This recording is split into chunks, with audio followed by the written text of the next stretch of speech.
Samedi 27 avril 2002, 33e et avant-dernière journée du championnat. Daniel Leclerc, l'entraîneur des Lensois lors du titre en 98, a fait le déplacement. Lens peut être sacré champion de France dès ce soir. Pour ce faire, les Lensois doivent disposer des Guingampais et compter sur une victoire de Bordeaux qui reçoit les Lyonnais. Première action lensoise, le coup franc de Pedron est cadré mais repoussé. 18e minute à présent, El Hadji Diouf hérite du ballon le long de l'aile droite. Le Sénégalais n'est pas attaqué, alors il repique dans l'axe, tente sa chance et ouvre le score. Son 9e but de la saison, 1-0 pour les 100 et or, mis sur de bons rails par leur attaquant africain. Le Sénégalais chanceux, la frappe contrée prend Gérard Nianouan à contre-pied. Lens domine totalement ce début de rencontre. 6 minutes plus tard, Charles-Édouard Corridon parvient in extremis à centrer pour Daniel Morera. Le bon coup de tête est capté par Gérard Nianouan.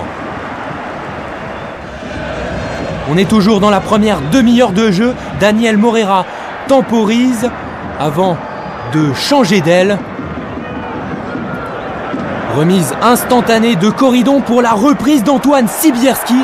Frappe splendide, repoussée par Nianouan. Daniel Morera a bien suivi et va doubler la mise. Non, car El Hadji Diouf pousse le ballon au fond des filets alors que le Sénégalais était hors jeu. Le score reste donc de 1-0. Mais juste avant la mi-temps, à la suite d'un coup franc de Stéphane Pedron et d'une passe en retrait d'Antoine Sibierski, Adama Koulibaly double la mise. Le Malien inscrit son 2e but de la saison, 2-0 à la pause.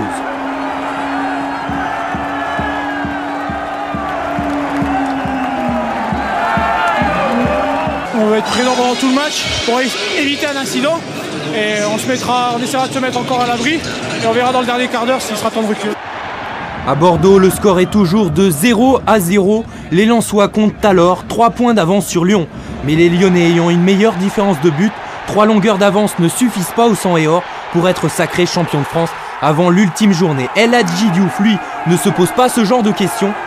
Le Sénégalais réussit le doublé, son 10e but de la saison, 3-0.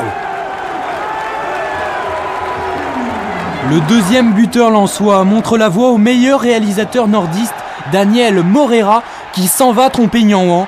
L'attaquant nordiste réussit lui son 12e but, 4-0 pour les hommes de Joël Müller. On joue alors la 56e minute. Le score est toujours de 0-0 à Bordeaux entre les Girondins et les Lyonnais.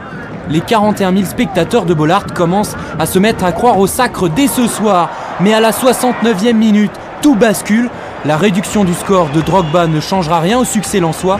Mais c'est à ce moment précis que Sonny Anderson à Bordeaux trompe Ramé et donne les 3 points de la victoire à l'OL. À l'ultime minute de la rencontre à Lens, Drogba encore lui est fauché dans la surface par Koulibaly. Monsieur Colombo accorde aux Bretons un pénalty. Cédric Bardon s'élance, mais comme Tony Vérel lors de la précédente journée, voit sa tentative stoppée par Guillaume Varmuz. Belle performance de celui que ses coéquipiers surnomment Gus. Lens s'impose 4-1 face à Guingamp. Lyon 1-0 face à Bordeaux. Statu quo donc au classement avant l'ultime journée.